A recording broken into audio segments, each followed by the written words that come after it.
Shambhu girls hostel से लेकर के डॉक्टर सहजानंद के क्लिनिक और फिर डॉक्टर प्रभात मेमोरियल हॉस्पिटल और उसके बाद पुलिस की तमाम कार्यशैली, फिर एसआईटी और सीबीआई, सभी की सभी जांच जो है वो संदिग्ध स्थिति में है। जांच के नाम पे लीपापोती की जा रही है। सीबीआई के भरोसे, यानी जिस सीबीआई को ये केस दिया गया था कि आप सही जांच करेंगे, जल्दी जांच करेंगे, बेहतर जांच करेंगे, उसी सीबीआई पर ये तो बड़ा आरोप की बात हो गई। बार बार पुलिस जो नीट छात्रा के घर तक जाती थी, जहानाबाद तक टीम जाती थी और कहा जा रहा था कि 2 बजे रात भी पहुंच जाती थी टीम।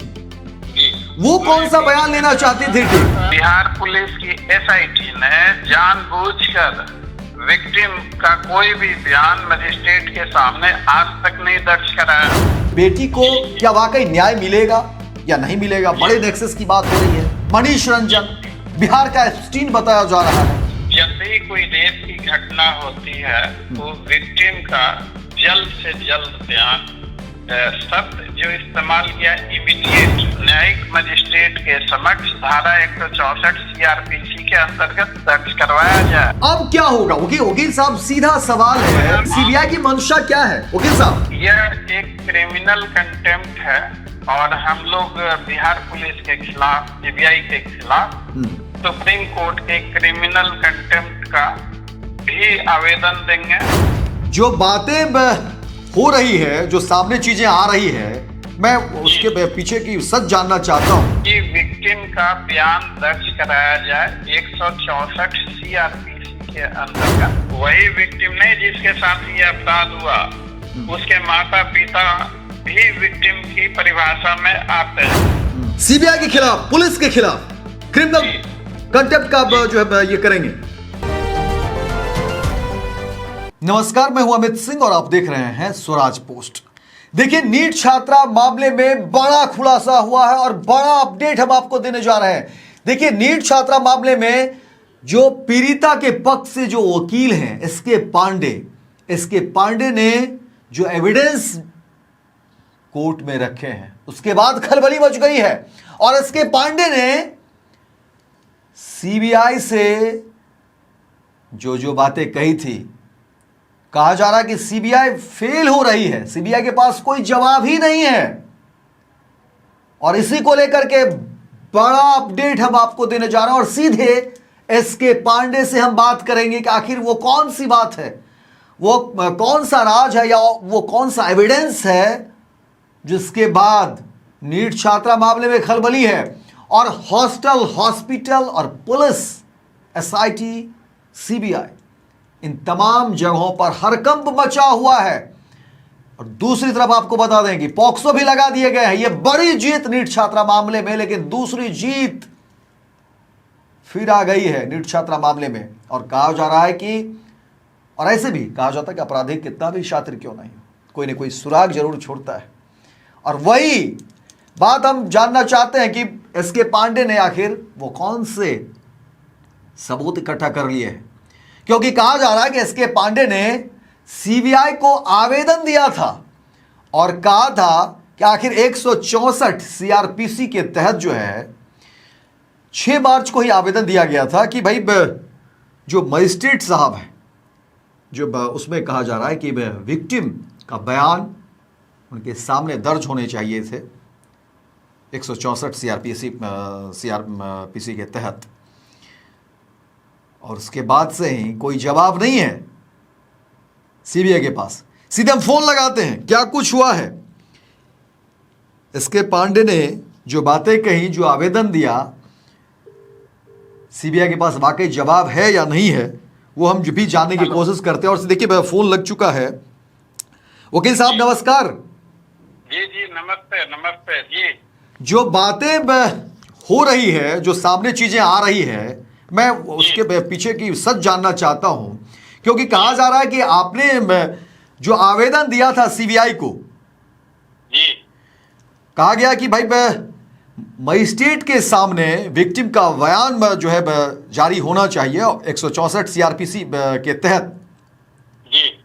जो बातें आती है, क्या हुआ? मैं वो चाहता हूं कि तमाम लोग जो है समझे और उसके पीछे की कहानी क्या है और क्या, क्योंकि देखिए लोग जो है टकटकी लगाए देख रहे हैं नीट छात्रा मामले में कि बेटी को क्या वाकई न्याय मिलेगा या नहीं मिलेगा। बड़े नेक्सस की बात हो रही है। मनीष रंजन बिहार का एप्स्टीन बताया जा रहा है और कई तरह की बातें मनीष रंजन को लेकर के सामने आ रही हैं।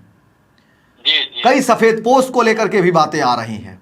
और अब जब, क्योंकि आप जिस तरीके से केस को हैंडल कर रहे हैं, जो दलील दे रहे हैं, हालांकि जाहिर तौर पर साक्ष्य मिटाए गए, लापरवाही और साजिश, जो भी बात कह लें, लेकिन अब जो बात निकलकर सामने आ रही हैं, जो आपने आवेदन दिए और उसके बाद क्या कुछ हुआ, मैं चाहता हूं कि वो बातें आप बताएं। जी, हमने सीबीआई को लिखित में आवेदन 6 मार्च 2026 को दिया जी कि विक्टिम का बयान दर्ज कराया जाए 164 सीआरपीसी के अंतर्गत। अब नया बीएनएसएस आ गया है तो उसके अंतर्गत यही धारा 183 है। ठीक है। तो हमने इनको आवेदन दिया कि जो पीड़ित पक्ष है, जो विक्टिम है, विक्टिम का बयान सही तरीके से नहीं लिखा जा रहा, गवाहों को डराया धमकाया जा रहा और ऐसे में और जांच के नाम पे लीपापोती की जा रही, तो ऐसे में यह निहायत आवश्यक है कि विक्टिम का बयान 164 सीआरपीसी के अंतर्गत जल्द से जल्द नियरेस्ट मजिस्ट्रेट के पास दर्ज कराया जाए। बिल्कुल। 6 मार्च 2026 को हमने आवेदन दिया था और आज भी आईओ साहब को टोका हमने। आज तक की डेट में इन्होंने, आज 11 तारीख हो गया, दरख्वास्त देने के बावजूद भी इन्होंने आज तक विक्टिम का कोई भी बयान माननीय मजिस्ट्रेट साहब की अदालत में नहीं दर्ज करवाए। यह लोग जानबूझकर जांच के नाम पे सिर्फ लीपापोती ही नहीं कर रहे। सुप्रीम कोर्ट ने एक जजमेंट पास किया था और डायरेक्शन दिया था और यह डायरेक्शन है SLP नंबर 50732011 और माननीय सुप्रीम कोर्ट ने अपने ये ऑर्डर है डेटेड 25 अप्रैल 2014। तो माननीय सुप्रीम कोर्ट ने इस केस के पैरा नंबर 9 में जो आदेश दिया, वो आदेश मैं पढ़कर सुनाना चाहता हूँ। ठीक है। On considering the same, we have accepted the suggestion offered by the learned counsel who appeared before us and exercising powers under Article 142 of the Constitution. We are pleased to issue interim directions in the form of mandamus. वकील साहब अगर हिंदी में बता सके, क्योंकि देखिए जो हमारे दर्शक है वो 90% कर सकते हैं कि वो हिंदी भाषा समझते हैं, तो कोशिश अगर करें कि पॉइंट वाइज, देखिए क्योंकि कानूनी बात है वो आप समझेंगे, मैं समझता हूं कि बस बहुत सरल भाषा में अगर समझा सकें उसको भी, एक तो हिंदी में बता दें और सरल भाषा में अगर बता सके तो। जी, मैं इस जजमेंट का सार यह है कि माननीय सुप्रीम कोर्ट ने इस देश के हर पुलिस स्टेशन को उनके डीजीपी के थ्रू आर्टिकल 142 के अंतर्गत एक आदेश दिया कि जब भी कोई रेप की घटना होती है तो विक्टिम का जल्द से जल्द बयान, शब्द जो इस्तेमाल किया इमीडिएट और सेल, तो पुलिस के पास यह पावर ही नहीं है कि जो रेप तो ऐसे केसेस में विक्टिम का बयान 164 का मजिस्ट्रेट के सामने दर्ज नहीं करा है। यह पुलिस की मजबूरी है, यह कानून का मैंडेटरी प्रोविजन है, बहुत ही सख्त प्रोविजन है कि रेप के हर एक केसेस में विक्टिम का बयान नियरेस्ट जुडिशियल मजिस्ट्रेट के पास सेक्शन 164 सीआरपीसी के अंतर्गत जल्द से जल्द दर्ज होना चाहिए। वकील साहब थोड़ा मैं रोकना चाहूंगा, मेरा ये, क्योंकि पुलिस और एसआईटी भी बनी, फिर सीबीआई भी बनी और बार बार पुलिस जो नीट छात्रा के घर तक जाती थी, जहानाबाद तक टीम जाती थी और कहा जा रहा था कि 2 बजे रात भी पहुंच जाती थी टीम, वो कौन सा बयान लेना चाहती थी टीम?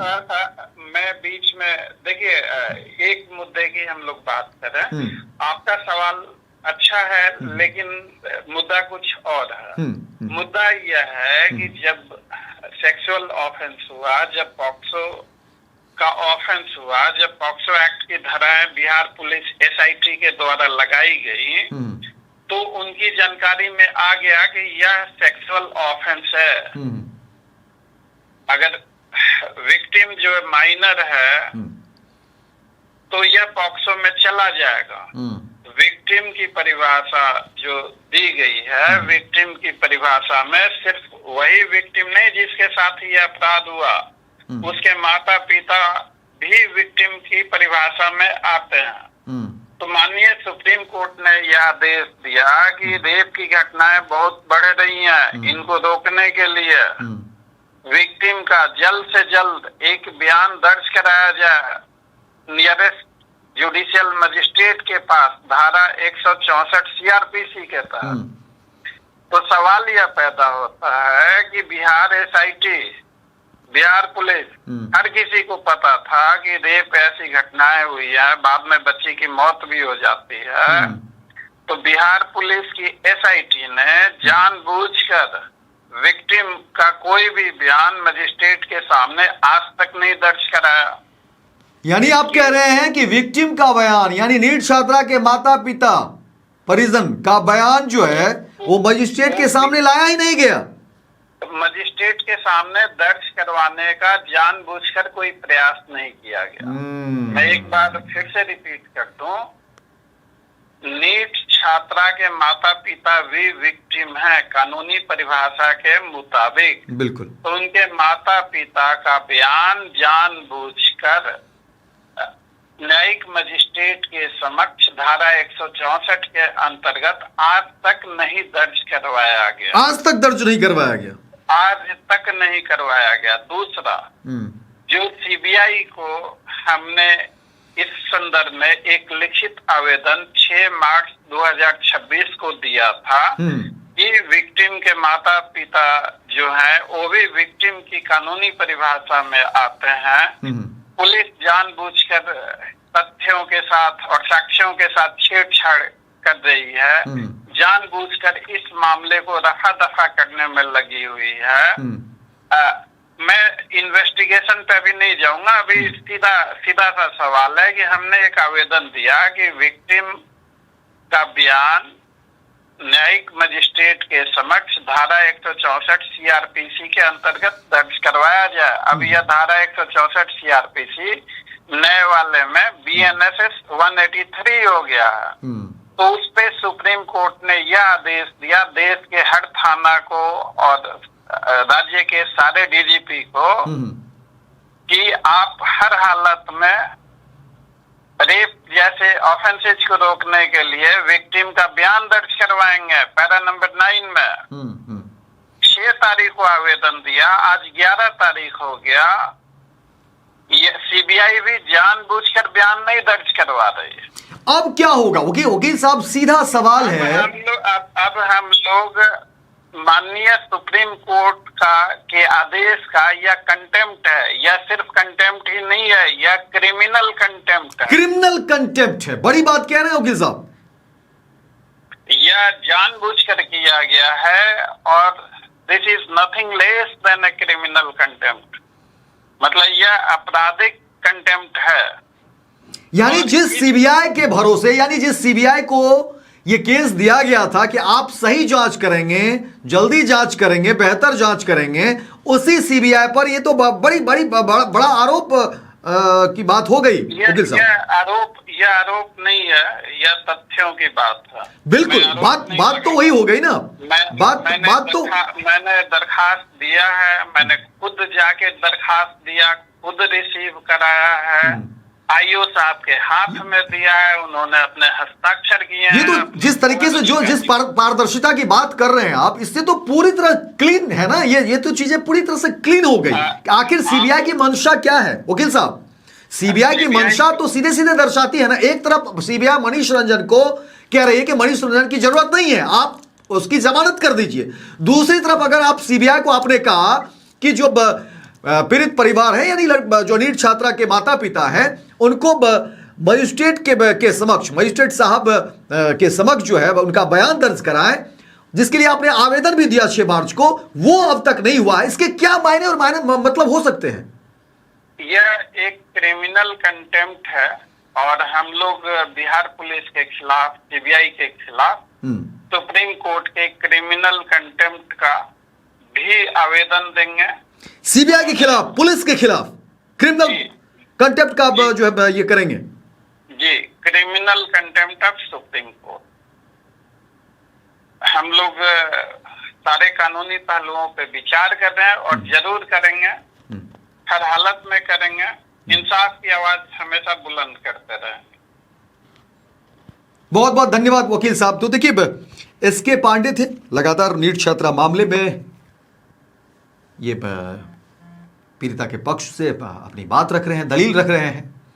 और अभी जो इन्होंने बातें बताई हैं, इसके बाद से खलबली मच गई है कि आखिर, और जाहिर तौर पर देखिए पहले से ही चीजें स्पष्ट थी, साक्ष्य बिठाए जा रहे हैं। कहा गया कि लेट लतीफी है, भाई काहे का लेट लतीफी?